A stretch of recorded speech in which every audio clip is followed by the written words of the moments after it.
to another episode of Cooking with T. You know what I'm saying? We're about to show these people today how to trim a brisket.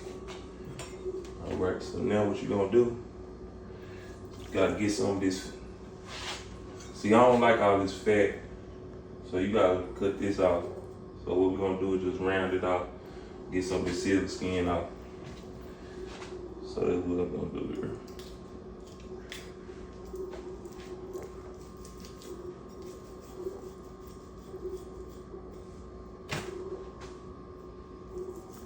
All this fat ain't gonna render down. We're gonna leave like about a 1/4 inch on there. That's about it.